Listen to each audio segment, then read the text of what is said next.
Hi everyone, आइए आज की इस वीडियो में हम इंग्लिश ग्रामर से रिलेटेड टॉपिक आज की इस वीडियो में डिस्कस करेंगे, जिसमें कि हम आज की इस वीडियो में शैल एंड विल का यूज समझने वाले हैं। ठीक है, तो चलिए शुरू करते हैं। ओके, देखिए शैल तथा विल का जो प्रयोग किया जाता है भविष्य में यानी कि फ्यूचर में घटने वाली घटनाओं को व्यक्त करने के लिए किया जाता है। ठीक है, अच्छा, शैल तथा विल का जो प्रयोग हम लोग करते हैं, इसका प्रयोग हम लोग करते हैं मॉडल ऑक्सिलरी वर्ब के रूप में या फिर हम लोग हेल्पिंग वर्ब के रूप में भी करते हैं। ठीक है, ओके, आइए इसे और अच्छे से समझते हैं। ठीक है, देखिए शैल और विल का जो प्रयोग हम लोग भविष्य व्यक्त करने वाले घटनाओं या कार्यों के लिए किया जाता है। ओके, ऐसे वाक्य जिनके अंत में गा गे गी जैसे शब्द जुड़े हैं वे वाक्य भविष्य काल व्यक्त करते हैं।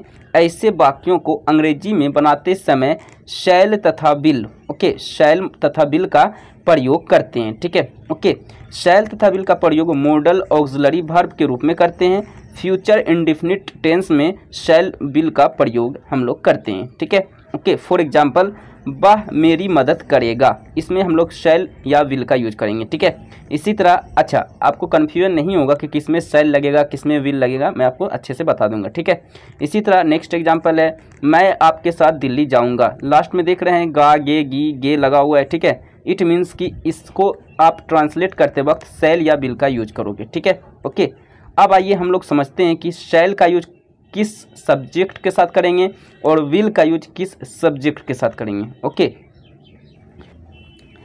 यहाँ पे आपको देखने वाली बात है, ये रहा आपका पर्सन। ओके, पर्सन, ये रहा फर्स्ट पर्सन, ये फर्स्ट पर्सन हो गया, ये सेकंड पर्सन हो गया और ये आपका थर्ड पर्सन हो गया। ठीक है, ओके, अब यहाँ पे देखिए फर्स्ट पर्सन का सिंगुलर नंबर हो गया, फर्स्ट पर्सन का प्लूरल नंबर हो गया, सेकंड पर्सन का सिंगुलर, सेकंड पर्सन का प्लूरल, थर्ड पर्सन का सिंगुलर, थर्ड पर्सन का प्लूरल। ठीक है, इस तरह आप देख रहे हैं तो यहाँ पे देख रहे हैं कि आई के साथ शैल का यूज हुआ है, वी के साथ शैल का यूज हुआ है। ठीक है, इसके अलावा सभी के साथ आप देख रहे हैं कि विल का यूज हुआ है। ठीक है, ओके, आई और वी को छोड़कर सभी के साथ विल का यूज ही आपको करना है। ठीक है, ओके, ये बात आपको याद रखनी है। ओके, यानी आई और वी जैसे आपको सब्जेक्ट दिखे आपको शैल का यूज करना है। ओके, चलिए इसके अलावा सभी सब्जेक्ट के साथ विल का यूज करना है। ठीक है, तो यहाँ से आपको कन्फ्यूजन दूर हो गया होगा कि आई और वी के साथ हम लोग शैल का यूज करेंगे, बाकी सभी सब्जेक्ट के साथ हम लोग विल का यूज करेंगे। ठीक है, अब आइए रूल नंबर फर्स्ट क्यों आते हैं। देखिए शैल का जो प्रयोग है हम लोग सामान्य भविष्य को व्यक्त करने के लिए करते हैं। इसके अंतर्गत अनुमति, इच्छा आज को व्यक्त करते हैं। ठीक है, जैसे फॉर एग्जांपल मैं कल अंग्रेजी पढ़ूंगा। ओके, मैं कल अंग्रेजी पढ़ूंगा, यानी सामान्य सी भविष्य के बारे में हम एक कल्पना कर रहे हैं। ठीक है, तो आई शैल स्टडी इंग्लिश टुमारो। ठीक है, फुल स्टॉप। ओके, हम आपको 7 बजे मिलेंगे। Okay, we shall meet at 7 o'clock। मैं बस से कल जयपुर जाऊंगा। I shall go to Jaipur by bus tomorrow, full stop. ठीक है, इसी तरह क्या हम कार चलाएंगे, shall we drive the car. Okay, तो इस तरह हम लोग शैल या विल का शैल का यूज जो है हम सामान्य भविष्य को व्यक्त करने के लिए करते हैं। ठीक है, शैल का यूज। ठीक है, अब चलिए शैल का यूज हम लोग रूल नंबर 2 की ओर चलते हैं। ठीक है, रूल नंबर 2 है हमारा शैल का प्रयोग हम लोग सजेशंस व्यक्त करने के लिए प्रश्नात्मक वाक्य में करते हैं। ठीक है, अभी हम विल के यूज पर भी आएंगे, पहले हम लोग शैल का यूज समझ लेते हैं। ठीक है, फॉर एग्जाम्पल यहाँ पर देखिए क्या मैं यह लिफाफा खोलूँ, shall I open the envelope. Okay, क्या हम इस रास्ते से चलेंगे, shall we go through this way. Okay, और लास्ट में आपको क्वेश्चन मार्क तो लगाना ही है। ठीक है, चलिए अब रूल नंबर 3 है। ओके, लेट अस वाली आगे सूचक वाक्य में क्वेश्चन टैग्स के साथ शैल का प्रयोग करते हैं। ठीक है, ओके, जैसे कि आइए हम एक साथ खेलें, क्या हम। ओके, तो let's us play together shall we. चलो अब गाते हैं, क्या हम। Let's sing now shall we.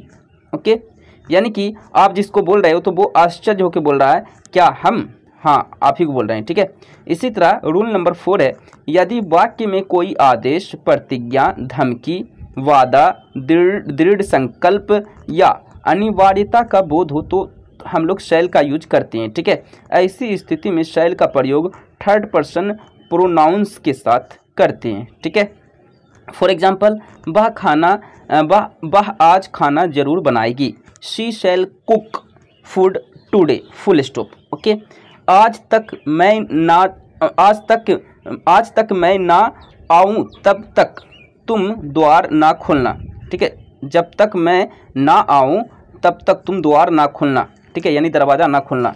You shall not open the door till I come, full stop. ठीक है, तुम्हें यह धन अवश्य मिलेगा, यानी कि इसमें प्रोमिस का बोध हो रहा है। ठीक है, you shall get this money. Okay, उसकी प्रशंसा जरूर की जाएगी। He shall be prized. Okay, he shall be prized. यहाँ पे कुछ गलती है, एक मिनट में इसे सुधार देता हूँ। वह तुम्हें कर दीजिए, वह तुम्हें अवश्य मार देगी। तो she shall kill him, she shall kill him, वह तुम्हें अवश्य मार देगी। ओके, चलिए नेक्स्ट है हमारा यूज ऑफ विल। अब हम लोग विल का यूज समझते हैं। ठीक है, विल का यूज कैसे हम लोग करेंगे, रूल वाइज एग्जांपल के साथ समझेंगे। ठीक है, देखिए विल का प्रयोग मॉडल ऑक्सिलरी वर्ब के रूप में, फ्यूचर इंडेफिनिट टेंस में हेल्पिंग वर्ब के रूप में होता है। इससे संबंधित सभी नियम नीचे दिए गए हैं। ठीक है, जैसे रूल नंबर फर्स्ट, विल का प्रयोग किसी भविष्य के सामान्य कार्य या घटना को व्यक्त करने के लिए करते हैं। वह अपने, जैसे फॉर एग्जांपल, वह अपने पिता को पत्र अवश्य लिखेगा। He will write a letter to his father, यानी कि अवश्य लिखेगा। ठीक है, वह मंगलवार को जरूर आएगी, यानी कि अवश्य आएगी। She will come here on tomorrow, full stop. ठीक है, तुम यह संदूक अवश्य खोलोगे। You will open the box. Okay, Mohan अपनी दादी माँ की अब मदद करेगा। तो Mohan will help her mother, grand mother. Okay, दादी माँ मतलब ग्रैंड मदर। ठीक है, सीमा एक नया चाकू अवश्य खरीदेगी। तो Seema will buy a new knife. ठीक है, चलिए रूल नंबर 2 है, जब किसी वाक्य में इनकार का भाव व्यक्त हो तो हम लोग विल नोट या फिर शॉर्टकट में वॉन्ट भी हम लोग यूज करते हैं। ठीक है, विल नोट या फिर वॉन्ट का प्रयोग करते हैं। ठीक है, विल नोट और वॉन्ट में कोई अंतर नहीं है। ठीक है, विल नोट लिखो या फिर शॉर्टकट में वॉन्ट लिखो। ठीक है, फॉर एग्जाम्पल, मोहन कॉफ़ी नहीं पिएगा, तो मोहन विल नोट, या फिर यहाँ पे आप वॉन्ट का यूज कर सकते हैं, WONT। Okay, won't, Mohan won't drink coffee, या फिर Mohan will not drink coffee. वे इस पेड़ से फल नहीं तोड़ेंगे। दे विल नॉट, या फिर they want, they will not लिखिए या फिर they want plug the fruit from this tree, full stop. ठीक है, रूल नंबर 3 क्या है, विल का प्रयोग वादा, प्रतिज्ञा, दृढ़ संकल्प, धमकी, इच्छा तथा पक्के इरादे के लिए करते हैं। फॉर एग्जाम्पल, मैं तुम्हें मार डालूंगा, इसमें धमकी की बोध हो रही है, यानी कि थ्रेटिंग किया जा रहा है। ठीक है, I will kill you. Next example है, हम आपको इसके लिए दंड देंगे, ये भी, इसमें भी धमकी दी जा रही है। We will punish you for this. ठीक है, मैं ताजमहल देखने जाऊंगा, यानी इच्छा व्यक्त किया जा रहा है। ठीक है, willingness. I will go to see the Taj Mahal. ठीक है, इसी तरह हम गांव में सबकी मदद करेंगे। We will help everyone in the village. Okay, तो इस तरह आप यहाँ पे रूल नंबर 3 के अनुसार यहाँ पे आप यूज कर सकते हो। ठीक है, चलिए अब हम लोग चलते हैं रूल नंबर 4 की ओर। विल का प्रयोग निमंत्रण, आग्रह, आदेश तथा निर्देशों के लिए किया जाता है। फॉर एग्जाम्पल, क्या तुम मेरी पार्टी में आओगे, यानी निमंत्रण किया जा रहा है। Will you come to my party, और फिर क्वेश्चन मार्क लगा देना है।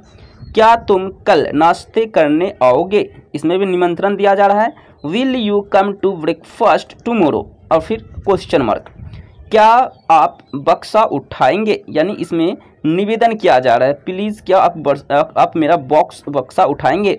Will you lift the box, question mark. Okay, आप इस कार को वैसे भी खरीद लेंगे, आप इस कार को वैसे भी खरीद लेंगे, यानी कि आदेश या निर्देश की बोध हो रहा है। You will buy this car anyway. Okay, team मजबूत होगी, the team will be strong. एक कप गर्म कॉफ़ी लाओ, क्या तुम। Bring a cup of coffee will you. Okay, आदेश की यहाँ पे बोध हो रहा था। ठीक है, अब ये तो हो गया शैल और विल का यूज। ओके, मैंने आपको रूल वाइज मैंने बता दिया। अब हम लोग अफर्मेटिव, इसका हम लोग समझेंगे अफर्मेटिव का स्ट्रक्चर क्या होता है, निगेटिव का, इंट्रोगेटिव का क्या होता है, स्ट्रक्चर किस तरह हम लोग वर्क कैसे करेंगे, ठीक है। अब आइए अफर्मेटिव सेंटेंस पे पहले हम लोग आते हैं, शैल विल का यूज हम लोग कैसे करेंगे, ठीक है। तो इसका स्ट्रक्चर क्या होता है, संरचना इसका होता है, पहले सब्जेक्ट, फिर शैल या विल, फिर वर्ब, फिर प्लस ऑब्जेक्ट, फिर फुल स्टॉप, ठीक है। ये होता है अफर्मेटिव सेंटेंस यानी सकारात्मक वाक्य को बनाने में, ठीक है। फॉर एग्जांपल मैं क्रिकेट खेलूंगा, आई शैल प्ले क्रिकेट, ये आपका सब्जेक्ट हो गया। आई के साथ शैल का यूज होता है, मैंने अभी आपको बताया था।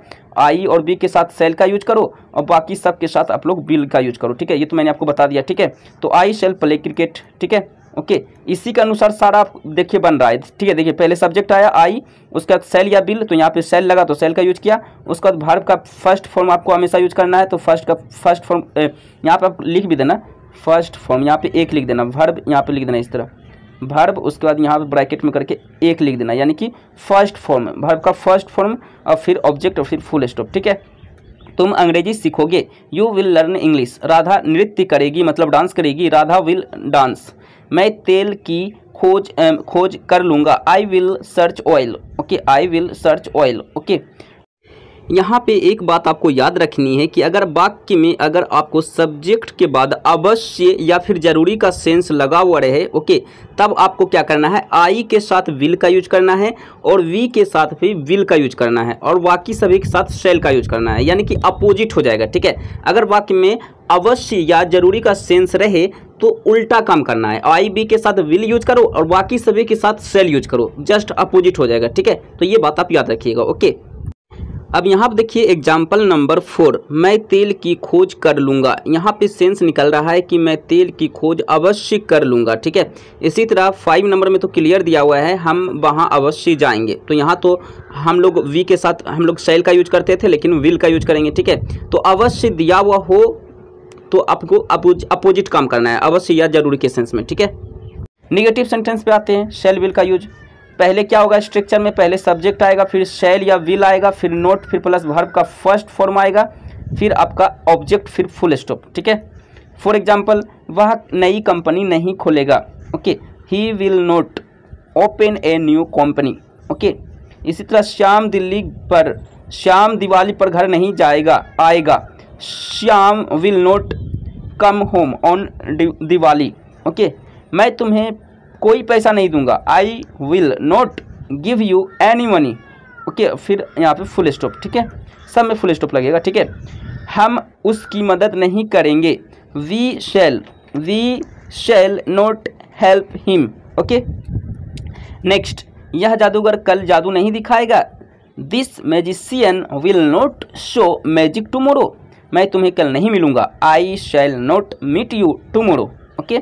अब हम लोग इंट्रोगेटिव सेंटेंस यानी कि प्रश्नात्मक वाक्य पे आते हैं। इससे पहले हमने क्या देखा, निगेटिव यानी कि नकारात्मक देख लिया, ओके। अब हम लोग देखेंगे प्रश्नात्मक वाक्य यानी कि इंट्रोगेटिव सेंटेंस, ठीक है। तो इसका स्ट्रक्चर क्या है, पहले आपको शैल या विल का यूज करना है, पहले सब्जेक्ट आपको देख लेना है। सब्जेक्ट अगर आपका आई या वी है, अगर आपका सब्जेक्ट आई या वी है तो आपको शैल का यूज करना है, लेकिन कब, जब अवश्य या जरूरी का सेंस ना रहे तब शैल का यूज होगा।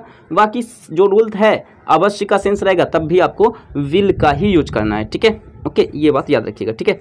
जैसे फॉर एग्जांपल, क्या तुम इस नगर में रहोगे, will you live in this city, और फिर क्वेश्चन मार्क, ठीक है। क्या आप मेरी फॉर्म फिल करोगे, will you fill my form, question mark. क्या मैं वहाँ अवश्य जाऊँगा, विल आई गो देयर। क्या लड़के कल यहाँ मैच खेलने आएंगे, will the boys come here tomorrow to play a match, question mark. क्या सुबह वह अखबार पढ़ेगा, will he read the newspaper in the morning. क्या श्याम गरीबों को कपड़े देगा, will Shyam give clothes to the poor, okay. So आज की इस वीडियो में आपने सीखा है कि आई और वी सब्जेक्ट के साथ हम लोग शैल का यूज करते हैं, बाकी सभी के साथ हम लोग विल का यूज करते हैं। लेकिन अगर आपका सेंटेंस वाक्य में अवश्य या फिर जरूरी का सेंस रहे तो आपको अपोजिट काम करना है, उल्टा काम करना है, यानी कि आई और वी के साथ विल का यूज करना है और बाकी सभी सब्जेक्ट के साथ आपको शैल का यूज करना है। तो ये बात आप अच्छे से याद रखिएगा, ठीक है।